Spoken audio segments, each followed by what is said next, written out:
Hello friends, welcome to smart classes. आज का topic होने जा रहा है हमारा सूक्ष्म शिक्षण चक्र। ये क्या होता है और ये चक्र कैसा होता है, मैं आपको डिफिनेशन के साथ बताऊंगी। देखते हैं। छात्र अध्यापक तथा छात्र अध्यापिका यानी कि लेडीज टीचर हो या फिर जेंट्स, ठीक है, अपनी पाठ्य योजना बनाते हैं। जैसे कि जो क्लास में पढ़ाते हैं उस टाइप की पाठ्य योजना बनाते हैं। इस प्रकार से यह एक चक्र पूर्ण हो जाता है, जिसे सूक्ष्म शिक्षण चक्र कहा जाता है। उसे तैयार करते हैं और इसका कोई निश्चित समय नहीं होता है और यह कार्य घर पर भी हम कर सकते हैं। जैसे कभी कभी आप एग्जाम्पल के तौर पे मान लो कि स्कूल में पेपर होने वाला होता है, तो कभी कभी हम पेपर का करेक्शन घर पे कर सकते हैं, ठीक है। इसका कोई निश्चित समय नहीं होता है। उसी तरीके से जब पेपर होने से पहले जब पेपर तैयार किया जाता है तो भी शिक्षक घर पर अपना पेपर बनाते हैं, यानी कि पाठ्य योजना भी कह सकते हैं कि वो बनाते हैं, उसे हम पाठ्य योजना भी कह सकते हैं। आप देखेंगे उसका चक्र क्या है। सूक्ष्म शिक्षण चक्र 6 होते हैं। पहला है पाठ्य योजना, जो कि मैंने अभी अभी कहा कि कोई भी चीज़ को, कोई भी 5 पाठ में से कोई एक पाठ का योजना बनाना, ठीक है।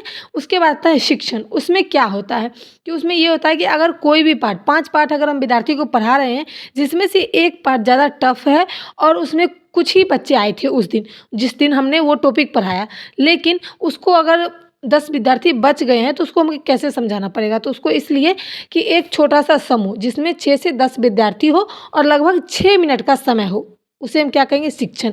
उसमें 6 मिनट के समय में मुझे 10 विद्यार्थी को अच्छे से उस पाठ के बारे में समझाना है, मेन टॉपिक, उसे हम क्या कहेंगे, पाठ शिक्षण या फिर शिक्षण भी आप कह सकते हो। उसके बाद आता है प्रति पृष्ठ। इसमें क्या होता है कि कोई भी चीज़ बच्चे को चित्र बना करके या फिर कोई चीज़ के माध्यम से, ऑडियो वीडियो के माध्यम से बच्चे को 6 मिनट में हमें सिखाना होता है। उसके बाद आता है पुनः पाठ्य योजना। इसमें 12 मिनट होते हैं। वीडियो के माध्यम से, जैसे कोई वीडियो हो गया, कोई सीसीटीवी कैमरा हो गया, उसमें हमने जो पढ़ाया, जो भी योजना बनाई वो रखा हुआ है और उसे निकाल कर हमें कुछ बच्चों को समझाना है।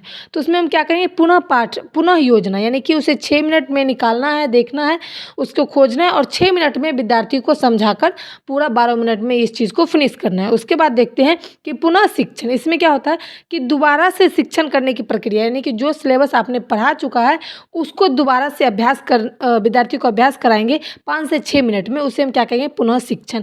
उसके बाद आता है पुनः प्रतिपृष्ठ। इसमें क्या होता है, पुनः फिर से निर्मित पाठ सामग्री जो है, यानी कि जो मैंने पढ़ा है उसके पश्चात भी सहयोगी छात्र अध्यापक, यानी कि टीचर से सहयोग लेकर उस चीज़ को हम फिर से पढ़ सकते हैं, अभ्यास कर सकते हैं। जो चीज़ हमें नहीं समझ में आया उसे हम पूछ सकते हैं, उसे हम क्या कहेंगे, पुनः प्रतिपृष्ठ। इसमें क्या होता है कि जो भी चित्र के माध्यम से आप समझ सकते हो, जैसे मैंने ये चक्र बनाया, उसमें मैंने आपको समझाया है कि पूरे 36 मिनट का है, इसमें ये होता है, इसमें ये होता है।